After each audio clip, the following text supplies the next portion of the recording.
अगर तुम्हारी short videos पे भी कुछ ऐसे व्यूज आते हैं तो डेफिनेटली तुम्हारा शॉर्ट चैनल भी फ्रीज हो चुका है। और इस वीडियो में मैं तुम्हें ये तो बताऊंगा ही कि कैसे तुम अपने शॉर्ट चैनल को अनफ्रीज करवा सकते हो, साथ में ये भी बताऊंगा कि ऐसी कौन सी गलतियां हैं जिनकी वजह से तुम्हारा शॉर्ट चैनल फ्रीज हो जाता है। इनफैक्ट यही नहीं, हम इस वीडियो में ये भी जानेंगे कि शॉर्ट को कैसे अपलोड करना चाहिए, किस टाइम पे शॉर्ट को अपलोड करने से हमारी शॉर्ट वायरल हो जाती है, शॉर्ट का एल्गोरिथम काम कैसे करता है, कीवर्ड्स और हैशटैग को टाइटल में कैसे यूज करना चाहिए और भी बहुत कुछ। तो आओ सबसे पहले ये जानते हैं कि शॉर्ट्स का एल्गोरिथम एक्चुअली काम कैसे करता है। तुमने कभी ना कभी अपने शॉर्ट चैनल पे कुछ ऐसे व्यूज के ग्राफ तो देखे ही होंगे जिसमें स्टार्टिंग में थोड़े बहुत व्यूज आते हैं, देन एक स्पाइक दिखती है एंड उसके बाद एक फ्लैट लाइन दिखती है और लास्ट में इस फ्लैट लाइन को देखने से ऐसा लगता है कि YouTube हमारी शॉर्ट किसी को भेज ही नहीं रहा है। बट ये सच नहीं है, बिकॉज जब भी तुम एक शॉर्ट को अपलोड करते हो YouTube पे तो YouTube का एल्गोरिथम तुम्हारी शॉर्ट को कुछ रैंडम लोगों को भेजता है। और वैसा क्यों करता है आओ जानते हैं। क्या तुम्हें पता है YouTube ये कैसे डिसाइड करता होगा कि कौन सी वीडियोस मुझे भेजनी है, कौन सी नहीं भेजनी? आओ मैं बताता हूँ। YouTube मेरी वॉच एंड सर्च हिस्ट्री को देखने के बाद ही ये डिसाइड करता है कि कौन सी वीडियोस मुझे पसंद आ सकती हैं और उन्हें ही वो सजेस्ट करता है मुझे। और ऐसे ही एल्गोरिथम तुम्हारी शॉर्ट की कोर ऑडियंस को फाइंड करने के लिए उन रैंडम लोगों की वॉच एंड सर्च हिस्ट्री को भी चेक करता है। आओ इस एग्जांपल से समझते हैं। मान लो एक एक्स पर्सन ने अपनी फर्स्ट गेमिंग शॉट को अपलोड किया एंड YouTube के एल्गोरिथम ने शॉर्ट की ऑडियंस को फाइंड करने के लिए उसे इन 4 पर्सन्स को भेजा, जिसमें से पर्सन ए जो बस कुकिंग से रिलेटेड वीडियोस देखता था, पर्सन बी जो बस न्यूज से रिलेटेड वीडियोस देखता था, पर्सन सी जो बस फाइनेंस से रिलेटेड वीडियोस देखता था एंड पर्सन डी जो एक हार्डकोर गेमर था और गेमिंग से रिलेटेड वीडियोस देखता था। अब एल्गोरिथम ने जैसे ही पर्सन एक्स की शॉट को पर्सन ए को भेजा तो पर्सन ए ने 1 सेकंड के अंदर उस शॉट को स्वाइप अप कर दिया। अब एल्गोरिथम को ये साफ पता चल चुका था कि ये शॉट कुकिंग से रिलेटेड नहीं है, वरना पर्सन ए इसे स्वाइप अप ना करता। इसीलिए एल्गोरिथम अगली बार इस शॉट को पर्सन बी को भेजता है एंड अगेन पर्सन बी भी इस शॉट को स्वाइप अप कर देता है, बिकॉज ऑफ कोर्स ये शॉट न्यूज से रिलेटेड भी नहीं थी। एंड अगेन एल्गोरिथम को पता चल चुका है कि ये शॉट ना ही कुकिंग से रिलेटेड है और ना ही न्यूज से रिलेटेड। इसीलिए एल्गोरिथम ये सेम प्रोसेस तब तक करता है जब तक उसे पर्सन डी नहीं मिलता, बिकॉज जैसे ही एल्गोरिथम पर्सन डी को वो शॉट भेजता है तो पर्सन डी उस शॉट को पूरा देखता है और साथ में उस शॉट को लाइक भी करता है। अब एल्गोरिथम तुरंत पर्सन डी की वॉच एंड सर्च हिस्ट्री को चेक करता है और उन लोगों को भी ये शॉट भेजने लगता है जिन लोगों की watch and search history person D से मैच करती हो। अब अगर तुम अपने शॉट के इंप्रेशन वाले ग्राफ को देखोगे तो ओवरऑल ये ग्राफ फ्लैट ही दिखेगा, बट अगर तुम यहाँ लास्ट 7 डेज वाला फिल्टर लगा के देखोगे तो तुम्हें यहाँ साफ दिखेगा कि YouTube तुम्हारी शॉट के इंप्रेशंस को भेज रहा है, बट वो थोड़ा स्लो हो गया है बिकॉज यहाँ YouTube पे एल्गोरिथम तुम्हारी शॉट की ऑडियंस को फाइंड कर रहा है। इसीलिए तुम्हारी मोस्ट व्यूड वाली शॉट का ग्राफ कुछ ऐसा दिखता है, बिकॉज जैसे ही एल्गोरिथम तुम्हारी शॉट की ऑडियंस को फाइंड कर लेता है तो वो इंप्रेशन काउंट को बढ़ा देता है, just like your viral shot. But अगर तुम इस सीक्रेट ट्रिक को सही से यूज करोगे तो एल्गोरिथम तुम्हारी कोर ऑडियंस को फाइंड करने में बिल्कुल भी टाइम नहीं लगाने वाला। और वो कौन सी सीक्रेट ट्रिक है उसे जानने से पहले हमें ये जानना पड़ेगा कि वो कौन सी गलतियां हैं जिनकी वजह से तुम्हारी शॉट का व्यूड इतना कम है। मैंने बहुत सारी वायरल शॉट्स को देखा और मुझे उन सब में एक चीज कॉमन मिली। मैं तुम्हें यहाँ प्ले करके तो नहीं दिखा सकता, बट जो चीज मुझे सब में कॉमन मिली वो थी इन 3 टाइप्स के हुक, जिसमें फर्स्ट नंबर पे आता है शॉर्ट का थंबनेल, सेकंड पे आता है शॉर्ट का टाइटल, थर्ड पे आता है मोस्ट इंपोर्टेंट शॉर्ट के स्टार्टिंग के कुछ सेकंड्स। टाइटल और थंबनेल के बारे में वीडियो के आगे बताऊंगा और साथ में ये भी बताऊंगा कि तुम्हें कैसे और कितने बजे अपनी शॉर्ट को अपलोड करना चाहिए। तो स्टे ट्यून। अभी जानते हैं क्या सही में शॉर्ट के स्टार्टिंग सेकंड्स इतने मैटर करते हैं कि किसी भी शॉर्ट को वायरल करा सके? तो इसका जवाब है हाँ। आओ इसे अच्छे से समझते हैं। मान लो मैंने एक शॉर्ट बनाई जिसमें मैं रिवील करने वाला हूँ कि मेरी टोटल YouTube की अर्निंग कितनी है, बट शॉर्ट के स्टार्टिंग में मैं ये बोल दूं कि गाइस चैनल सब्सक्राइब कर दो, वीडियो को लाइक कर दो, शेयर कर दो एंड ऑल। तो क्या जो मेरी शॉर्ट को पहली बार वॉच कर रहा होगा उसे इन 3-4 सेकंड्स के अंदर ये समझ में आएगा कि मेरी शॉर्ट का पर्पस क्या है? Of course not, right? लेकिन अगर तुमने ये चीज सही नहीं की तो तुम्हारी शॉर्ट कभी भी वायरल नहीं होने वाली, जो है तुम्हारी शॉर्ट की लैंग्वेज। हाँ सीरियसली, तुम्हारी शॉर्ट की लैंग्वेज तुम्हारी शॉर्ट को वायरल कराने में बहुत बड़ा रोल प्ले करती है। इमेजिन करो मैंने एक वीडियो बनाई हो जो सिर्फ इंडिया में रहने वाले लोगों के लिए हो, लेकिन उस वीडियो को मैंने स्पेनिश में रिकॉर्ड किया हो, तो क्या उस वीडियो को 100% इंडियंस देख पाएंगे? Of course not, right? इसीलिए कोई भी वीडियो बनाने से पहले ये जरूर जान लेना कि उस वीडियो की एक्चुअल ऑडियंस कहाँ की होने वाली है। लेकिन भाई हम ये पता कैसे करें कि हमारी मैक्सिमम ऑडियंस कहाँ की है? आओ मैं बताता हूँ। इसके लिए सिंपली अपना YT स्टूडियो ऐप ओपन करो एंड इस एनालिटिक्स वाले ऑप्शन पे क्लिक कर दो, देन इस ऑडियंस वाले ऑप्शन पे क्लिक कर दो। थोड़ा स्क्रॉल डाउन करने के बाद तुम्हें यहाँ जियोग्राफिक का ऑप्शन मिलेगा, उस पे क्लिक कर दो एंड इस 28 डेज वाले फिल्टर को लाइफ टाइम पे सेट कर दो। तुम यहाँ देख सकते हो मेरी 33% से भी ज्यादा ऑडियंस इंडिया की है। तो ऑफ कोर्स अगर मैं अपनी वीडियो की लैंग्वेज हिंदी रखूंगा तो नो डाउट 80 से 90% इंडियंस मेरी वीडियोस को आराम से समझ जाएंगे। लेकिन भाई क्या टाइटल और डिस्क्रिप्शन भी हमारी शॉर्ट को वायरल कराने में हेल्प करता है? वायरल ही नहीं, टाइटल और डिस्क्रिप्शन तुम्हारी शॉर्ट को अनफ्रीज कराने में भी काफी हेल्प करता है। आओ बताता हूँ कैसे। मान लो मैंने एक शॉर्ट बनाई हो जिसमें मैं माइनक्राफ्ट के गेम पे दिखा रहा हूँ, बट उसके टाइटल और डिस्क्रिप्शन में मैंने BGMI से रिलेटेड कीवर्ड्स और हैशटैग डाल रखे हो। तो भले ही मेरी वीडियो माइनक्राफ्ट से रिलेटेड थी, लेकिन YouTube का एल्गोरिथम उसे BGMI की वीडियोस देखने वाले लोगों को ही भेजेगा। इसका रीजन ये है कि YouTube का एल्गोरिथम तुम्हारी शॉर्ट को नहीं, तुम्हारी शॉर्ट के मेटा डेटा को देखता है, और मेटा डेटा में आती हैं ये 3 चीजें, तुम्हारी शॉर्ट का टाइटल, डिस्क्रिप्शन और कीवर्ड। लेकिन भाई हमें हैशटैग्स और कीवर्ड्स को कितना यूज करना चाहिए अपने डिस्क्रिप्शन में? इसका कोई एग्जैक्ट नंबर नहीं है मेरे पास, बट मैं अपने एक्सपीरियंस से बताऊं तो तुम्हें 10 से 15 हैशटैग्स और 20 से 25 कीवर्ड्स का यूज तो करना ही चाहिए अपने डिस्क्रिप्शन में। और भाई टाइटल में कितना यूज करूं? टाइटल में मैं सजेस्ट करूंगा कि तुम 5 से ज्यादा हैशटैग्स का यूज मत करो, बिकॉज ज्यादा हैशटैग्स यूज करने से एल्गोरिथम भी कंफ्यूज हो जाता है कि तुम किस हैशटैग को टारगेट करना चाहते हो।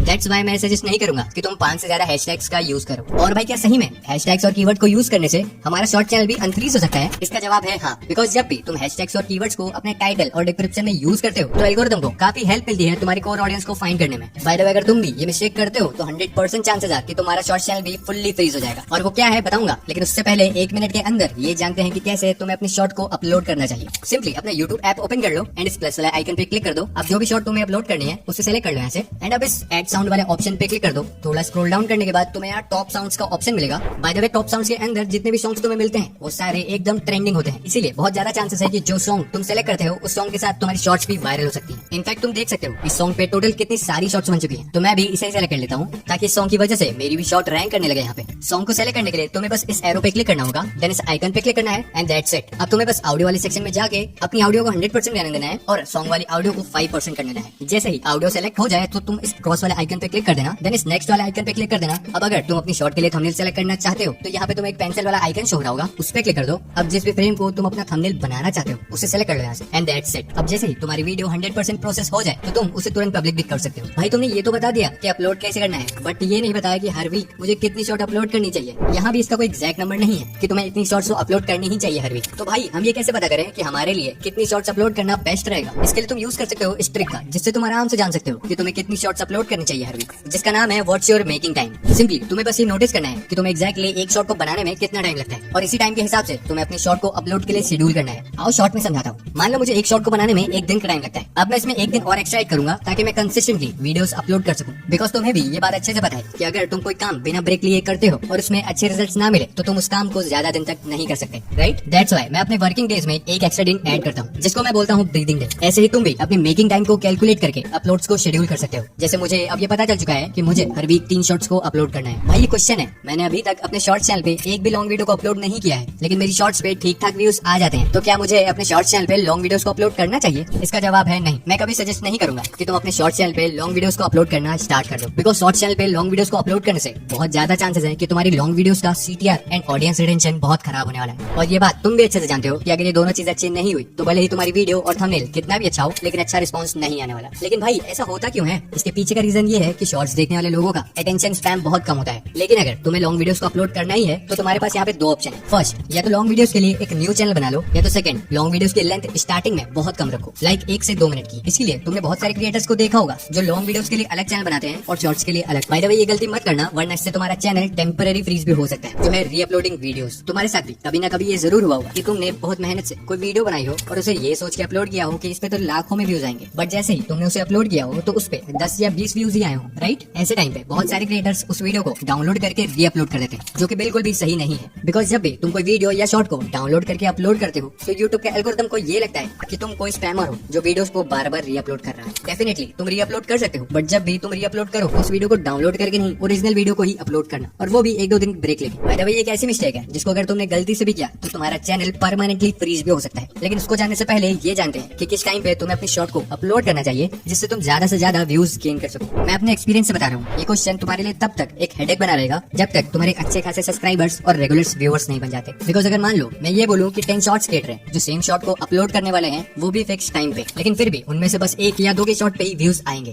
तो हाँ डेफिनेटली ये सुनने में बहुत अजीब है, लेकिन ये सच है। यहाँ पे मैं इनडायरेक्टली ये बताना चाहता था कि शॉर्ट्स का एल्गोरिथम इतना खराब है कि भले ही तुम्हारी एक शॉर्ट पे 10 की व्यूज आ गए जिसको तुमने सुबह 10 बजे अपलोड किया हो, लेकिन 50% से भी ज्यादा चांसेस ये है कि तुम्हारी अगली शॉर्ट पे 0 व्यूज आएंगे, भले ही तुमने उसे सेम टाइम पे अपलोड किया हो। वैसे ऐसा क्यों होता है मुझे ये तो नहीं पता, बट मुझे ये जरूर पता है कि इसे ठीक कैसे करते हैं। तो आओ जानते हैं कैसे तुम अपने चैनल की अपलोड टाइमिंग को फाइंड कर सकते हो। इसके लिए सिंपली तुम्हें बस फॉलो करना है इन स्टेप्स को। स्टेप नंबर 1, तुम्हें अपलोड करनी है अपनी शॉर्ट्स को मॉर्निंग के टाइम। फॉर एग्जांपल मान लेते हैं तुमने अपलोड किया अपनी फर्स्ट शॉर्ट को मॉर्निंग 10 AM को। अब सिंपली तुम्हें नोटिस करना है कि 10 से 15 आवर्स के बीच में तुम्हारी शॉर्ट्स ने कैसा परफॉर्म किया है। फॉर एग्जांपल मान लेते हैं 15 आवर्स से भी ज्यादा हो चुके हैं, लेकिन शॉर्ट ने बिल्कुल भी अच्छा परफॉर्म नहीं किया, जिस पे अभी के टाइम पे 4 ही व्यूज हैं। अब तुम्हें अपनी नेक्स्ट शॉर्ट को अपलोड करते टाइम को 1 आवर इंक्रीज करना है। फॉर एग्जांपल हमने पिछली शॉर्ट को 10 AM को अपलोड किया था, तो अब अपनी नेक्स्ट शॉर्ट को अपलोड करना है हमें 11 AM को। एंड अगेन फिर से तुम्हें नोटिस करना है कि इस बार भी 10 से 15 आवर्स के बीच में तुम्हारी शॉर्ट ने कैसा परफॉर्म किया। फॉर एग्जांपल मान लेते हैं इस बार शॉर्ट ने ठीक ठाक परफॉर्म किया है, उस पे व्यूज आ चुके हैं 2.7 के, तो अगली बार हमें सेम टाइम पे शॉर्ट को अपलोड करना है। चलो मान लेते हैं सेम टाइम पे शॉर्ट को अपलोड करने के बाद भी उस शॉर्ट ने अच्छा परफॉर्म नहीं किया, तो अब क्या? तो अब हमें फिर से टाइम को इंक्रीज करना है, जो कि 11 AM से 12 AM हो जाएगा, और फिर से 10 से 15 आवर्स के बीच में परफॉर्मेंस को चेक करना है। एंड जैसे ही ये प्रोसेस 9 PM तक चला जाए तो तुम्हें सिंपली उस टाइम पे अपनी शॉर्ट्स को अपलोड करना स्टार्ट कर देना है जिन टाइम्स पे तुम्हारी कुछ शॉर्ट्स अच्छा परफॉर्म की थी। आई नो ये थोड़ा ट्रिकी है, बट सीरियसली ये वर्क करता है, बिकॉज मैंने खुद ये ट्राई किया हुआ है। बाय द वे, छोटी सी गलती तुम्हारे चैनल को परमानेंटली परमानेंटली फ्रीज भी करवा सकती है। तो प्लीज इसे भूल से भी मत करना, जो है वॉच्ड बाय योरसेल्फ। आओ इसे शॉर्ट में समझते हैं क्यों